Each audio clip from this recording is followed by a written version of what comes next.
आपको एक मोटरसाइकिल लेनी है, आपका बजट थोड़ा टाइट है या किसी भी रीजन से आप पैसे सेव करना चाहते हो और सिर्फ 50,000 रुपए के अंदर ही आपको एक बेहतरीन मोटरसाइकिल चाहिए, मिल जाएगा। बस इस वीडियो को पूरा देख लीजिएगा। 5 ऐसी बेहतरीन मोटरसाइकिल्स बताऊंगा सिर्फ और सिर्फ 50,000 के नीचे, और साथ ही साथ कुछ ऐसे इंपॉर्टेंट पॉइंट्स आपको बताऊंगा जो कि आपको कोई भी प्री ऑन्ड मोटरसाइकिल खरीदने से पहले बिल्कुल ही ध्यान दे करके तभी खरीदना है, अदरवाइज आपका बहुत ज्यादा नुकसान हो सकता है। ये है भाई एक 5000 साल पुराना प्राचीन दूरबीन। इससे मैं गया हूं समय में पीछे और देखा है मैंने अच्छे से कि कौन सी मोटरसाइकिल्स कैसा परफॉर्म कर रही है। मजाक कर रहा था, मैं अपने एक्सपीरियंस के बेसिस पे आपको बताने वाला हूं। मेरा अच्छा खासा लंबा चौड़ा एक्सपीरियंस रहा है ज्यादातर इस तरह की मोटरसाइकिल्स के साथ में, कम्यूटर रेंज वाली, तो मैं आपको उसी बेसिस पे आज सारी ही डील्स बताने वाला हूं। तो भाई सबसे पहला जो ऑप्शन मैं आपको देने वाला हूं वो रहेगा हीरो स्प्लेंडर प्लस का।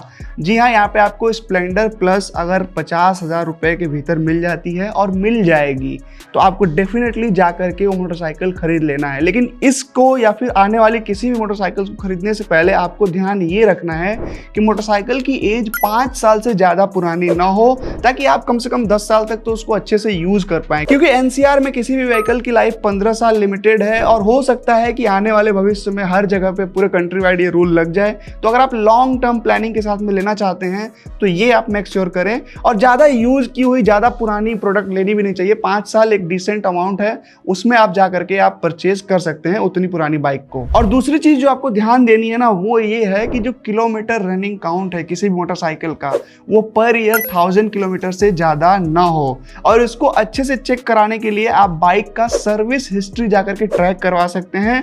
और अगर कोई सर्विस हिस्ट्री अवेलेबल नहीं है, शोरूम से किसी ने सर्विस नहीं करवाई है और वो आपको प्रूफ देने में असमर्थ हैं, यानी कि वो कोई भी प्राइवेट अगर कहीं से वो कराते हैं सर्विस किसी थर्ड पार्टी से, तो उसका भी बिल वगैरह वो दिखा दें तो ठीक है। लेकिन अगर ऐसा कुछ वो नहीं कर पाते हैं, कोई भी डॉक्यूमेंट आपको नहीं दिखा पाते हैं और आप उस पर्सन को नहीं जानते हो, तो आप भरोसा बिल्कुल भी मत करना। मैं ऐसे बहुत सारे लोगों को जानता हूं जिन्होंने मोटरसाइकिल्स खरीद ली हैं और उसके बाद में उनके इंजन में प्रॉब्लम, सस्पेंशन में प्रॉब्लम, पता चल रहा है कि चैसी ही डिफॉर्म हुई पड़ी है, कभी एक्सीडेंटल रहा है। तो इस तरह की धांधली से बचने के लिए आप जरूर से सर्विस हिस्ट्री को थॉरली चेक कराएं। तो स्प्लेंडर आखिर मैं रिकमेंड क्यों कर रहा हूं? देखो, स्प्लेंडर एक नो नॉनसेंस बाइक है। यहाँ पे 100 सीसी का इंजन आपको देखने को मिल जाता है। टू बी प्रिसाइज 100 तो नहीं है, 97.2 सीसी का है। और सिटी यूजेस के हिसाब से, डेली कम्यूटिंग के हिसाब से डिसेंट पावर फिगर्स हैं। और सबसे खास बात इसकी ये रहती है कि भाई माइलेज 60 किलोमीटर प्रति लीटर से ज्यादा का हमेशा ही रिटर्न कर देती है। तो अगर आप प्री ऑन्ड मोटरसाइकिल खरीद रहे हैं और आपका बजट टाइट है, तो वहां पर भी बहुत ज्यादा हेल्प करने वाली है आपके पैसे बचाने में। और दूसरी चीज आ जाती है भाई कि स्प्लेंडर का जो मेंटेनेंस कॉस्ट है, जो इसकी सर्विसिंग कॉस्ट है, या फिर कुछ इसमें खराब होते हैं पार्ट पुर्जे वगैरह, वो बदलने के लिए भी आपको ज्यादा पैसे नहीं खर्च करने पड़ते हैं।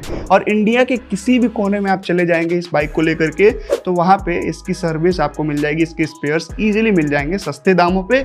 इसलिए स्प्लेंडर आपकी फर्स्ट चॉइस रहनी चाहिए। अगर किसी रीजन से आपको स्प्लेंडर नहीं पसंद है, तो भाई पहले तो ये बहुत बड़ी ऑफेंसिव बात है। क्यों पसंद नहीं है आप जरूर कमेंट्स में बताइए। और दूसरी जो ऑप्शन है ना, वो आप जाकर के पिक कर सकते हैं। वो रहने वाला है भाई होंडा साइन 125 का।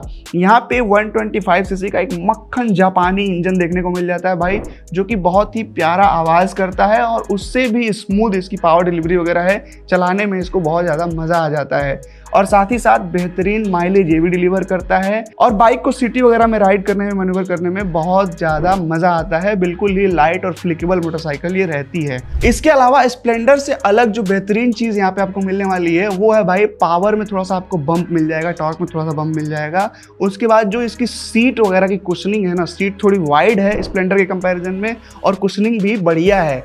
तो आपको कंफर्ट ज़्यादा मिलने वाला है। अगर आप लॉन्ग जर्नीज करेंगे, थोड़ी मान लो 50-60 किलोमीटर या कभी कभी 100 किलोमीटर भी कुछ लोग चला देते हैं मोटरसाइकिल्स को, तो उतना भी अगर आप इस पे कर लोगे तो आपको स्प्लेंडर के कंपैरिजन में यहाँ पे थकान थोड़ी कम महसूस होगी। जैसा कि मैंने आपको स्प्लेंडर के लिए बताया, उसकी सर्विस, मेंटेनेंस, स्पेयर पार्ट्स वगैरह, वो सारी ही लगभग सारी बातें होंडा साइन के ऊपर भी एप्लीकेबल होती हैं।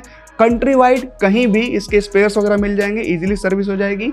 और जैसा कि मैंने आपको पहले बताया, खरीदने से पहले किलोमीटर्स और बाइक की एज दोनों वेरीफाई करें अच्छे से, और उसके बाद ही अपना डिसीजन लें। अगर मान लो उस प्राइस रेंज में या उस एज की आपको स्प्लेंडर नहीं मिल रही है तो आप जा सकते हो हीरो की HF डिलक्स के साथ में। सेम इंजन आपको देखने को मिल जाता है, वही रिफाइंड परफॉर्मेंस, वही बेहतरीन माइलेज इस बाइक में भी देखने को मिलेगा। जो अंतर यहाँ पे रहने वाला है ना, बाइक का जो ओवरऑल फुटप्रिंट है वो थोड़ा सा कॉम्पैक्ट आपको फील होने वाला है, और जो इसकी सीट है वो भी थोड़ी सी कॉम्पैक्ट है, और जो रियर सस्पेंशन HF डिलक्स का है वो थोड़ा सा स्टिफर साइड पे रहता है एज कंपेयर टू स्प्लेंडर। तो अगर आप 2 लोग राइड करते हैं या फिर आपकी बाइक पे पीछे आप कुछ सामान वगैरह लेकर के चलते रहते हैं तो आपके लिए बेहतरीन रहने वाला है। अगर आप एक सिंगल राइडर हैं तो थोड़ा सा आपको स्पीड ब्रेकर्स वगैरह पे या फिर छोटे मोटे गड्ढों वगैरह पे फील होगा कि राइड जो है वो थोड़ी सी स्टिफ है। अदरवाइज भाई इस मोटरसाइकिल में भी आपको सेम वही चीजें फॉलो करनी है। इसके अलावा अगर बात करें तो HF डिलक्स में कोई भी कमी नहीं है। ग्राफिक वगैरह काफी स्टाइलिश लगते हैं देखने में। बाइक एक सोबर सिंपल कंप्यूटर वाली लुक आपको दे देती है, और इसके साथ ही साथ टेंशन फ्री बाइक ये भी रहने वाली है। जो इसका ऑनरशिप कॉस्ट रहेगा, जो मेंटेनेंस कॉस्ट वगैरह रहेगा, जो स्पेयर पार्ट्स वगैरह हैं, वो सब कुछ यहाँ पर बहुत ही ईजिली और बहुत ही कम प्राइस पे आपको कहीं भी मिल जाएंगे। अगली जो मोटरसाइकिल मैं आपको सुझाने वाला हूं वो है भाई बजाज की प्लेटिना 100। जी हाँ, 100, 110 H गियर वगैरह ये सब आप अवॉइड करें। आपको लेना है 100 सीसी वाली 4 गियर वाली मोटरसाइकिल। यहाँ पर ये आपको बेहतरीन परफॉर्मेंस दे देती है, DTSI इंजन इसमें आ जाता है, और कंफर्ट टेक वाली सीट और सस्पेंशन इस बाइक के साथ में देखने को मिल जाती हैं, जो कि इसको बना देती हैं अपने सेगमेंट की सबसे ज्यादा कंफर्टेबल मोटरसाइकिल। हाँ भाई, प्लेटिना के अर्गोनॉमिक्स जो हैं, राइडर ट्रायंगल वगैरह जो है, या फिर सीट सस्पेंशन का जो ओवरऑल सेटअप बजाज ने किया है वो अनमैच्ड है भाई। इस सेगमेंट में बहुत ज्यादा मुझे मजा आता है जब भी प्लेटिना 100 को मैं राइड करता हूँ। माइलेज में भी ये भाई स्प्लेंडर के बराबर ही, या कहीं कहीं तो मैंने देखा है कि ओनर्स बताते हैं मुझे कि स्प्लेंडर से ज्यादा माइलेज मिल रहा है, लगभग 70 तक का लोग क्लेम करते हैं। तो डेफिनेटली ये मोटरसाइकिल भी आपकी बहुत ज्यादा बचत कराने वाली है। अगली जो मोटरसाइकिल है ना भाई वो है TVS स्पोर्ट। देखिए TVS स्पोर्ट की हिस्ट्री पूरी मुझे पता है, क्योंकि 2007 से मेरे घर पे TVS स्पोर्ट है। तो आप सोच रहे हैं 2007 में तो स्पोर्ट थी नहीं। हाँ भाई, 2007 में थी TVS स्टार स्पोर्ट, और वही आगे चल करके TVS स्पोर्ट बन गई। तो वो मॉडल भी हमारे यहाँ पे था, और TVS स्पोर्ट का ये मॉडल भी हमारे घर पे है। तो इसके बारे में बहुत कुछ मैं अच्छे से आपको बताने वाला हूँ। देखिए बाइक में कहीं से कोई दिक्कत नहीं है। जो इंजन वगैरह है, जो सस्पेंशन है, जो सीट है, जो टायर्स वगैरह का सेटअप किया गया है, राइड करने में आपको बहुत ज़्यादा आनंद आने वाला है। दिक्कत 2 चीज़ों में आ जाती है। पहली जो दिक्कत इस बाइक के साथ में आती है ना, वो है इसके साइड स्टैंड को लेकर के। आप देख सकते हैं इस इमेज में ये बाइक कैसे पसर जा रही है।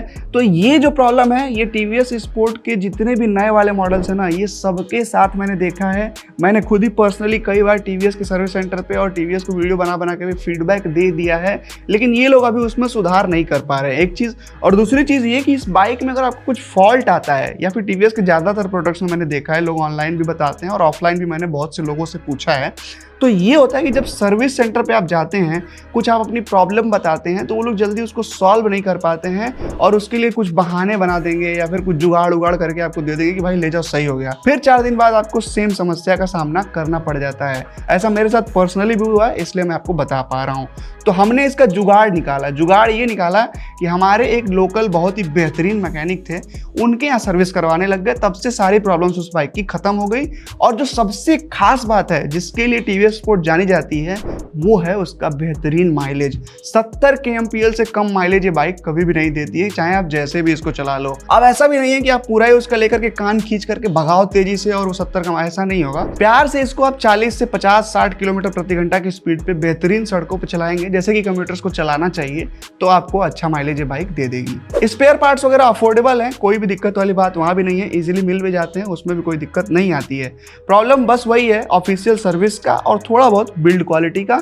तो अगर आप TVS स्पोर्ट लेने जा रहे हैं तो बाइक को थॉरली चेक करें, कहीं जंग तो नहीं लगा, कोई पार्ट डिफॉर्म होते हुए तो नहीं दिख रहा है। ये सब चीजें करने के बाद से आप TVS स्पोर्ट को भी आराम से ले सकते हैं।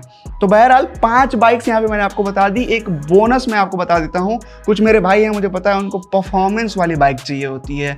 तो 2 परफॉर्मेंस बाइक्स ऐसी हैं जो कि 50,000 के अंदर अंदर आपको मिल जाए। हो सकता है 5 साल पुरानी ना मिले, थोड़ी 2 साल और, मतलब 7-8 साल पुरानी आपको मिल सकती हैं। तो वो रहने वाली है भाई अपाचे की RTR 162V या 4V, और दूसरी बाइक रहने वाली है पल्सर की 150। ये दोनों ही मोटरसाइकिल्स एक डिसेंट बजट में आपको डिसेंट परफॉर्मेंस और माइलेज वाइलेज भी इनका 40 के अराउंड रहता है, तो ये आपको ज़्यादा आपकी जेब पे भारी भी नहीं पड़ेंगी, और आपका जो थोड़ा बहुत परफॉर्मेंस वाला इनिशियल शौक होता है ना, वो भी पूरा हो जाएगा इन मोटरसाइकिल्स के साथ में। हालांकि अगर आप इन दोनों में से कोई भी लेने जाते हैं तो सारे टेस्ट जो मैं आपको वीडियो के शुरू से बताते हुए आ रहा हूँ वो सब इन पे करना है आपको खुद से, और उसके बाद अभी वीडियो में आगे भी मैं कुछ बातें बताने वाला हूँ, उन सब का ध्यान रखते हुए अच्छे से चेक करने के बाद ही अपना डिसीजन बनाना है। अब भाई बात कर लेते हैं कुछ इंपॉर्टेंट की पॉइंट्स की जिनको आपको बिल्कुल भी ध्यान में रखना है, और इनमें से कुछ भी अगर आपको मिसमैच लगे, कुछ भी गड़बड़ झोल लगे तो आप छोड़ करके भाग जाइए, उस मोटरसाइकिल को मत खरीदिएगा। पहला जो है मैं आपको शुरू में बताया 5 साल या 10,000 किलोमीटर प्रति साल, यानी कि लगभग 50,000 किलोमीटर, इससे ज्यादा चली हुई या इससे ज्यादा पुरानी बाइक हो अवॉइड करिए। दूसरी सबसे ज्यादा ध्यान देने वाली बात यह है कि बाइक का कोई भी मेजर एक्सीडेंट ना हुआ हो। अगर कोई भी मेजर एक्सीडेंट होता है मोटरसाइकिल का, उसकी चैसी डिफॉर्म हो जाती है, उसके बाद आप कुछ भी कर लीजिए, वो बाइक कभी भी अच्छे से रोड पे बिहेव नहीं करने वाली है। तो ये चीज का आपको खास ध्यान रखना है कि बाइक का कभी भी कोई मेजर एक्सीडेंट ना हुआ हो। इसके लिए आप जब भी सर्विस हिस्ट्री आप चेक करवाएंगे अच्छे से तो आपको पता लग जाएगा। और खास करके अपाचे पल्सर अगर आप लेने जा रहे हैं ना, क्योंकि अपाचे पल्सर चलाने वाले ज्यादातर लड़कों की ये पहली काइंड ऑफ परफॉर्मेंस बाइक रहती है, और ये कुछ ज्यादा ही अतरंगी तरीके से इसको चलाते हैं, और ज्यादातर कुछ कांड हो जाता है, उसके बाद ये लोग जल्दी जल्दी इसको सस्ते दाम में बेचने की कोशिश करते हैं। तो आपको अच्छे से वेरीफाई करना है, उसके बाद ही उस पर डिसीजन लेना है। और अगला इंपॉर्टेंट पॉइंट एक और रहता है भाई कि बाइक पे चालान वगैरह तो नहीं है, अगर है तो कितना है भाई। पता चले 50,000 की मोटरसाइकिल आप खरीद के ले आए और 35,000 का चालान भरने के लिए आपको अलग से लोन लेना पड़ जाए, तो ये भी अच्छी बात नहीं है। तो इसका आप जरूर से ध्यान रखें चालान वगैरह का। अगली सबसे ज्यादा ध्यान देने वाली बात है कि भाई जो भी बाइक आप ले रहे हैं उसका सर्विस सेंटर आपके घर से नजदीक हो, क्योंकि भाई मान लो पुरानी बाइक है, कुछ भी प्रॉब्लम आए तुरंत जाके आप सॉर्ट आउट कर सकें। सर्विस सेंटर अगर नजदीक में नहीं है या फिर अच्छा नहीं है तो एक बेहतरीन मैकेनिक सबके यहाँ पे होता है। हर छोटे शहर गांव में एक ऐसा मैकेनिक आपको देखने को मिल जाएगा। आपको कोशिश करनी होगी, उनको खोजना होगा, लोगों से आप पूछिए, आपको डेफिनेटली वो लोग बता देंगे कि ये वाला जो बंदा है बेहतरीन काम करके दे देता है अच्छे पैसों में।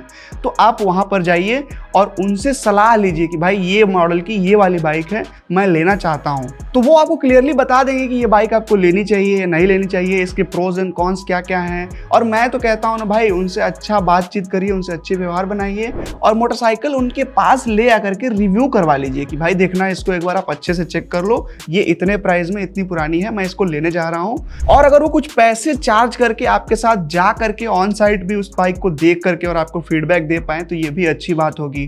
500 या 1000 रुपए आप उनको पे कर दो, वो मंजूर है, लेकिन बाद में जाकर के जो ट्रबल आपको होगा उससे आप बच जाओगे। इसके अलावा भाई जो डॉक्यूमेंटेशन होता है वो भी इंपॉर्टेंट होता है। बाइक की RC, उसका PUC, उसका इंजन चैसी नंबर वगैरह, ये सब कुछ आप डॉक्यूमेंट से और बाइक पर से जाकर के वेरीफाई करें। इसके अलावा और भी इंपॉर्टेंट डॉक्यूमेंट्स होते हैं। अगर आपको ज़्यादा पता नहीं है तो आप RTO के किसी वकील को पकड़ें, उनसे बेसिक जानकारी सारी ले लें, या फिर किसी आप फ्रेंड या अपने फैमिली मेंबर को भी पकड़ सकते हैं जिन्होंने कभी प्री ओन्ड बाइक खरीदी हुई है। वो आपको पूरा प्रोसेस अच्छे से एक्सप्लेन कर देंगे। तो इतना सब करने के बाद, सारे डॉक्यूमेंट्स को वेरीफाई करने के बाद और सारा कुछ जो भी चेक्स मैंने बताया वो कराने के बाद ही आप अपने फाइनल डिसीजन पे पहुंचे। और मुझे पूरा विश्वास है कि इतना सब रिसर्च अगर आप करके जाएंगे तो आपके साथ कोई भी धोखाधड़ी नहीं कर पाएगा। तो ये थी भाई इंडिया की टॉप 5 मोटरसाइकिल जो कि 50,000 रुपए के बजट के अंदर अंदर आपको बेहतरीन वैल्यू प्रोवाइड कर देती हैं, और एटलीस्ट 10 साल तक तो आप उनको निश्चिंत होकर के चला पाओगे, बढ़िया माइलेज के साथ में और सुकून के साथ में। तो वीडियो में फिलहाल के लिए इतना ही। चैनल को सब्सक्राइब करना ना भूलिए और वीडियो को शेयर कर दीजिए अपने उस फ्रेंड के साथ में जिनको एक बाइक लेनी हो और उनको समझ में नहीं आ रहा हो कि कौन सा चूज करना चाहिए।